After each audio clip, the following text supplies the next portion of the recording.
This is going to be a pretty enjoyable DIY video. This is my 1999 Chevy S-10 pickup, and for the state of Maine inspection you can't have any body holes, and as you can see here in my cab corner, this is my driver's side cab corner, we have a pretty substantial rust hole in this corner here, and we need to fix it. Now I could go ahead and you know, just tiger hair and use Bondo and fill it up, but I want to do a more substantial repair than that. So I purchased a patch panel. Excuse me. A patch panel is essentially a direct replacement piece of metal that will actually replace the steel that's there now. So this is the cab corner. This will be the new cab corner. It's generally a little bit thicker than the metal that came with the truck, and of course it's not as rusty. So to accomplish that, we've got to get the bad metal out. And another neat thing about this project, before I go any farther, is we're going to epoxy that piece in. We're not going to braze it in or do any welding, but we're actually going to try to epoxy this, because it's not a structural piece of metal. It's just there to make the truck pretty. So next up, I'm going to fire up, I'm going to use a pneumatic cutter, and I'm going to cut along the edge up here, and I'm going to cut right along here. And why I'm only going to cut up to here is we're going to leave this as a bonding surface for some epoxy.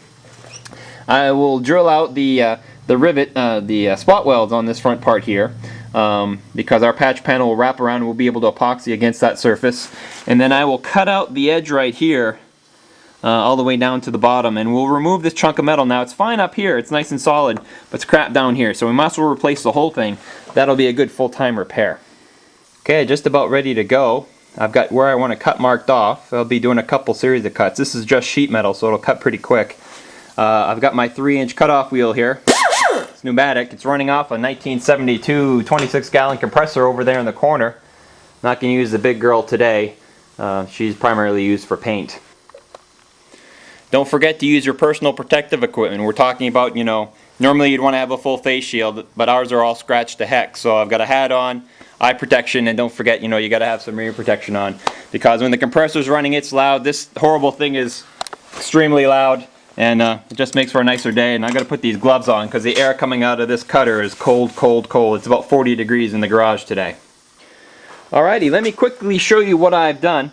We've essentially cut out the patch panel, what we were looking to do, and I've left about an inch on top here, but we've essentially cut a hole in it, removing all our bad metal and even some good metal. I left about an inch on the bottom here. Even though this is weak metal, we're going to want to glue to that. We're going to want our patch panel to glue to the bottom of that.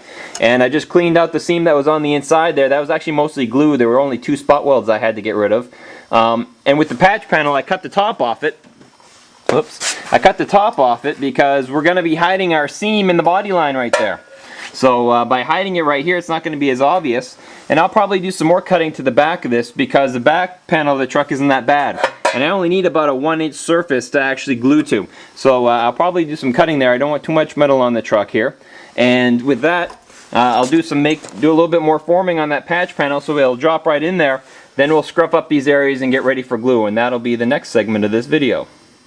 Okay, got my glue areas set. They're sanded down in the back here. I've got that all sanded, gridded down. Same with the front and on the bottom here.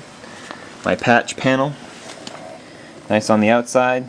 On all the edges, I've got to clean them up. I've got to wipe everything down with Kleanz-Easy.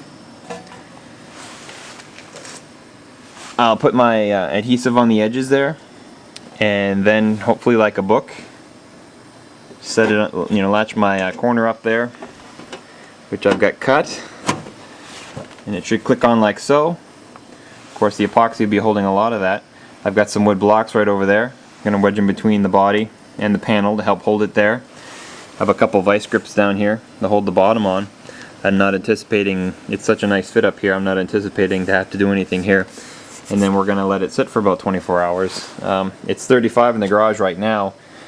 The panel's heated up, so is the truck. I've got this light here, and plus the little heater that's been blowing on it for about an hour now. So it's actually nice warm here. The stuff is a consistency of like caulk, essentially. And there's a 2-hour work time on this product. It takes about 7 hours to cure, especially in these cooler temperatures. But we've got everything covered now.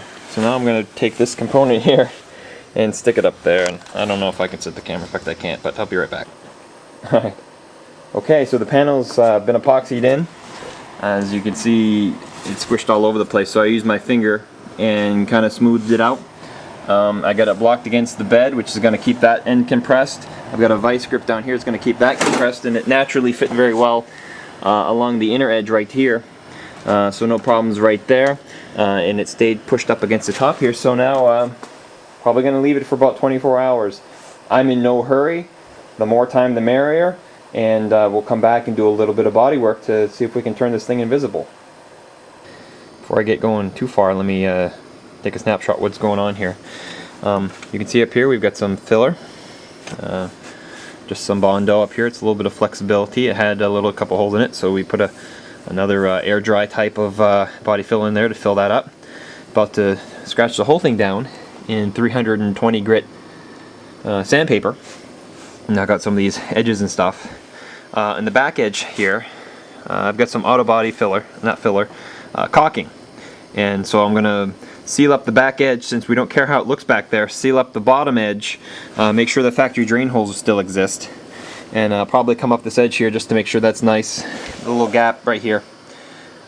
Seal those up, keep the moisture out. It's primarily what we're looking for on the outside of it. And then after an hour or so, come back and we're going to lay our first coat of primer.